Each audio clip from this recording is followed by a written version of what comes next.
Hey guys সকলোকে নমস্কাৰ পুনৰবাৰ স্বাগতম মোৰ চেনেললৈ আজি আকৌ উভতি আহিলোঁ আপোনালোকৰ ওচৰলৈকে আন এটা ভিডিঅ' লৈ পেলাই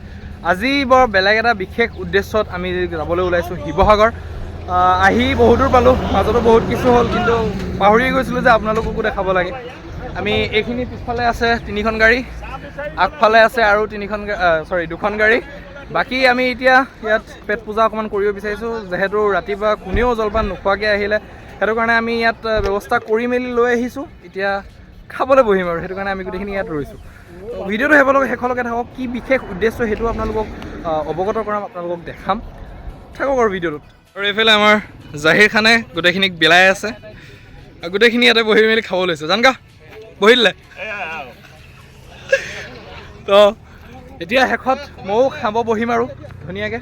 বাকী মানুহখিনিকো এবাৰ দেখাই দিওঁ এইফালে আছে বৌহেঁতি হাই কৈ দিয়ক আৰু এইফালে দীপক দা আৰু এইফালে আছে আমাৰ মুস্তাফা কা আসসালামু আলাইকুম খাবলৈ হয় আমি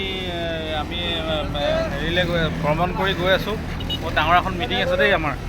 আৰু এই মিটিংখনত তাৰমানে আমি জড়িত হ'মগৈ তো ইতিমধ্যে আমাৰ ল'ৰাবিলাকৰ পেটত মানে কেঁচুৱে দৌৰিছে বুলি কৈছে তাৰমানে তাৰ কাৰণে তেওঁলোকে মানে অলপ খাওঁ খাওঁ কৰি আছিলে আমি গাড়ীখন বাটতে ৰখাই চবকে এটোপোলা দি দিলোঁ তোমালোকে অকণমান লঘু আহাৰ কৰি লোৱা নিজকে সান্তনা দিয়া আৰু অলপ চবুৰ পৰা আকৌ তাত গৈ ডিংগিলৈকে খাব পাবা সেয়াই আৰু ইয়াত আমাৰ গোটেই ডেকাখিনিয়ে বহিবিলাক খাবলৈ লৈছে আমাৰ জাগিৰ গা কিবা ক'ব নি জাগিৰ গা একো নকয় জাগিৰ গা মনে মনে থাকিব বৰ্তমান নাজিৰ গা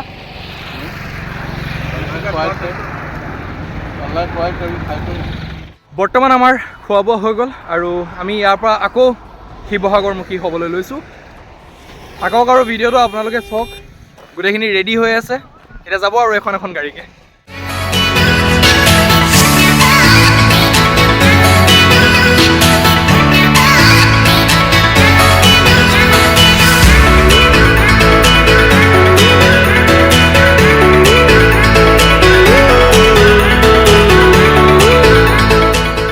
অৱশেষত আমি আহি পালোহি শিৱসাগৰ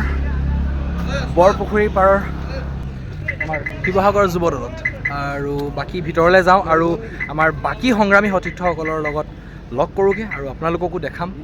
ভিডিঅ'টোত শেষলৈকে থাকক বহুত কিছু দেখিব পাৰিব বহুত কেইজনৰ লগত চিনাকি কৰাই দিব পাৰিম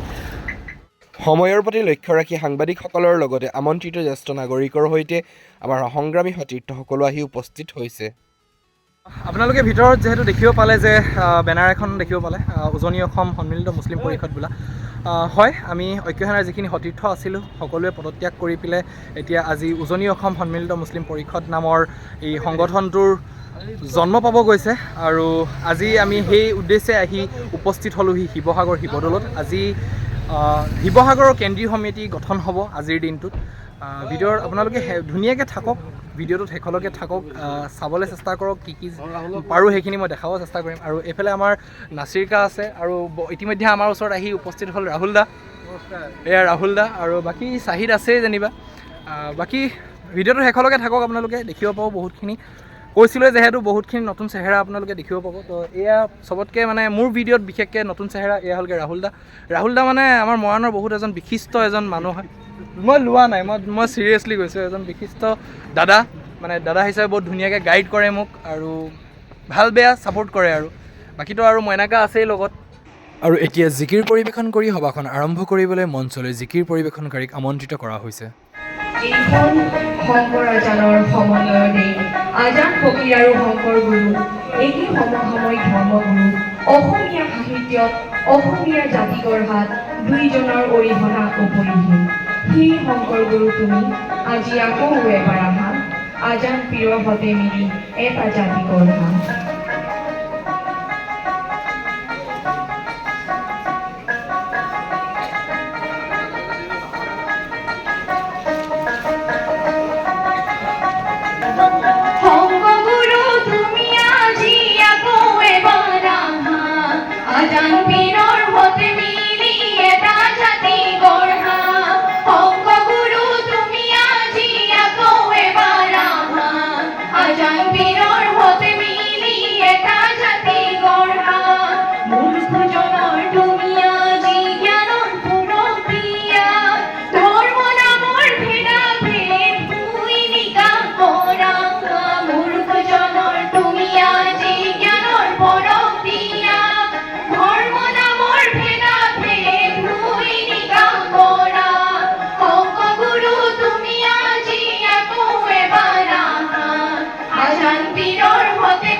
23 বছৰ বয়সতে তেখেতে দেশৰ বাবে শ্বহীদ হৈছিল। তেখেতৰ এজন প্ৰিয় বন্ধু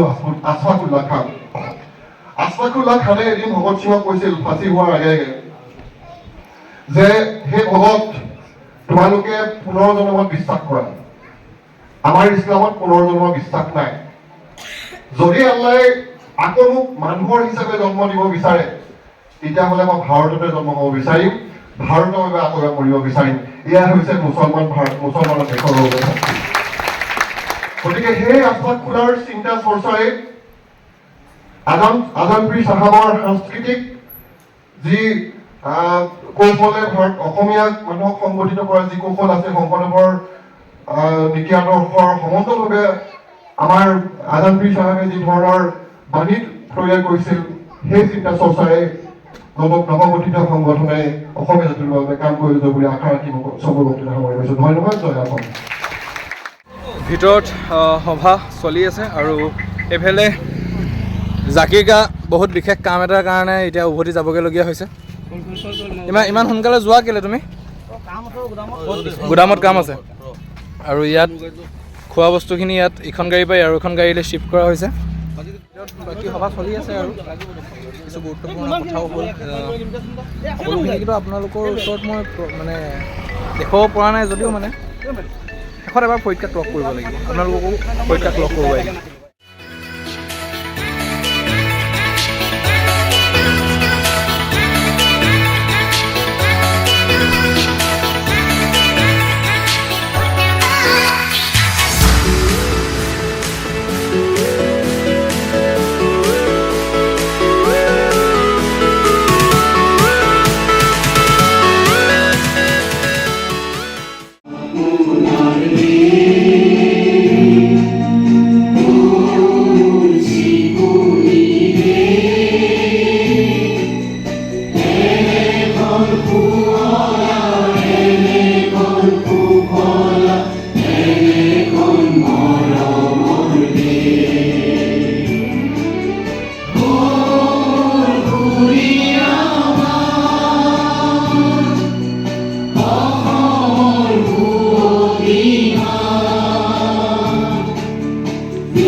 আজি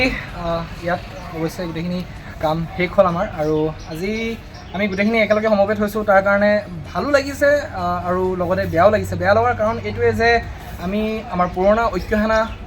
অসমৰ লগত জড়িত হৈ থকা আমাৰ পুৰণা সতীৰ্থসকলক আজি লগ পালোঁ, আৰু আজিৰ পৰা তেওঁলোক আৰু আমাৰ দিশটো বেলেগ বেলেগ হৈ পৰিছে। যদিও দিশ বেলেগ হৈ পৰিছে, কিন্তু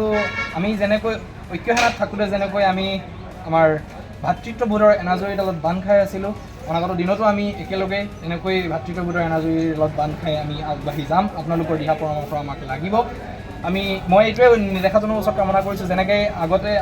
যোৱা দিনবোৰত আমাৰ লগত আপোনালোক থিয় হৈ আছিলে, তেনেকৈ অহা দিনবোৰতো আমাৰ লগত যাতে থিয় হৈ থাকে, তাৰে কামনা কৰোঁ ঈশ্বৰৰ লগত। আৰু ইমান দিন আমাৰ লগত সতীৰ্থ হিচাপে আমাৰ লগত সংগ্ৰাম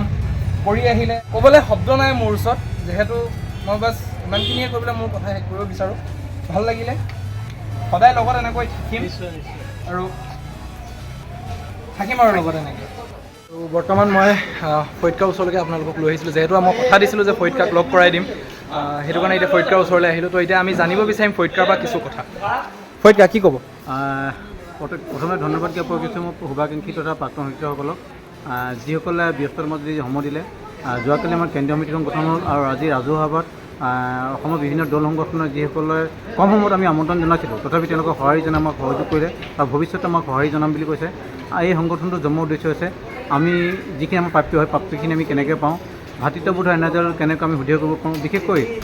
ৰংগনা বিশ্ব প্ৰতিবেদন সঠিক ৰূপায়ণ কেনেকৈ হ'ব পাৰে, ৱাকাফ প্ৰপাৰ্টিকাৰ ৰেভিনিউ ক্ষেত্ৰত আমি কেনেকৈ সমান অধিকাৰ হ'ব পাৰোঁ, সংখ্যালঘু নামত যিবিলাক জলপানী বা যি সা সুবিধা আহে উজনি অসমৰ মুছলমানখিনি তাৰ পৰা বঞ্চিত হৈ থাকে সেই বঞ্চিত হোৱাৰ পৰা আমি কেনেকৈ নিজৰ ল'ৰা ছোৱালীক আদি কৰি আমি পাব পাৰোঁ আৰু বিশেষকৈ আমাৰ কোনো MLA বা এজন কোনো আমাৰ তেনেকুৱা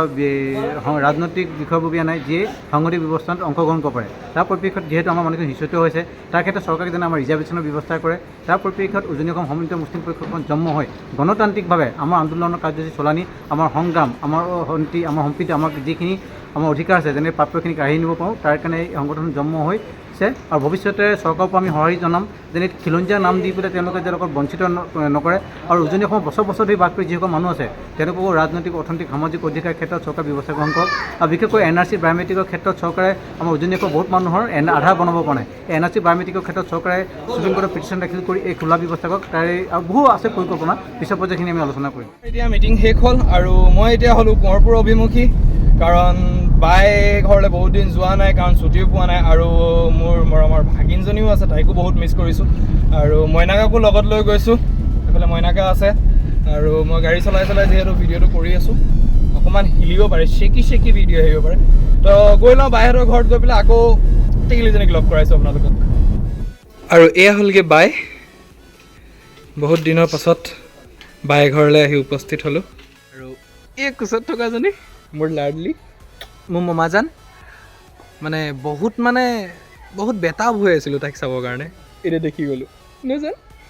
না মামা গম মামি ফটো লগাইছে যে তোমাৰ ফটো না আলহামদুলিল্লাহ মমাক বেয়া পাইছো কৈ দিয়া মমাক বেয়া পাইছো চুবুটো গা ধুবা ও মমাক মোৰ ফটো লগাই তুমি মোৰ ফটো নলগোৱা কৈ দিয়া তুমি গা ধুবা বুটু হয় জান গা ধুবা এ মমাজান মুখ হাত ধুইছোঁ চান এ বিটু আহিবা বাথৰুমত আহি কি কৰিবা ফুচুককৈ পৰি যাবা তুমি আৰু এয়া ভিণ্টিও আহি পালেহি ভিণ্টিয়ে কেলৈ জানো মুখখন লুকুৱাইছে ক'ব পৰা নাই জান আবাৰ যে তোমাৰ পিছফালে মুখ লুকুৱাই দিলে কেলৈ এয়া ভিণ্টি চিনি পায় দৰ্শকে দেখিছে এই যাব দিয়ক যোৱাবাৰ শিৱৰাত্ৰিৰ দৃশ্য আছিলে সেয়া নাথাকিলে এনেও ভাল নালাগে আৰু ঘূৰি পকি এতিয়া আহি ঘৰ পালোহি আৰু এতিয়া বৰ্তমান মই মোৰ মৰমৰ এম্বুলেঞ্চখনত বহি আছোঁ আৰু বাকী বাই ঘৰৰ পৰা ওলাওঁতে ইমান ভিডিঅ' নকৰিলোঁ মানে টিকলিজনীও শুই আছিলে গতিকে বেয়া লাগিলে আৰু বাই ঘৰলৈ গ'লে আহিবলৈ বেয়া লাগে মোৰ জানো কেলৈ ক'ব নোৱাৰোঁ তাতে এতিয়া টিকলিজনী আছে আৰু বেয়া লাগে তো মইনাকাই জাষ্ট মাত্ৰ মোক ঘৰত নমাই মেলি গ'ল তো মানে ভিডিঅ'ৰ এণ্ডিংটো থাকিয়ে গৈছিলে সেইটো কাৰণে বোলো নাই এণ্ডিংটো শ্বুট কৰিয়ে লওঁ একেলগে তো বৰ্তমান আহি মই পালোহি ঘৰ ভিডিঅ'টো কেনেকুৱা লাগিছে আপোনালোকে জনাব আৰু শেষলৈকে ভিডিঅ'টো চোৱাৰ কাৰণে ধন্যবাদ আকৌ লগ পাম আন এটা ভিডিঅ'ত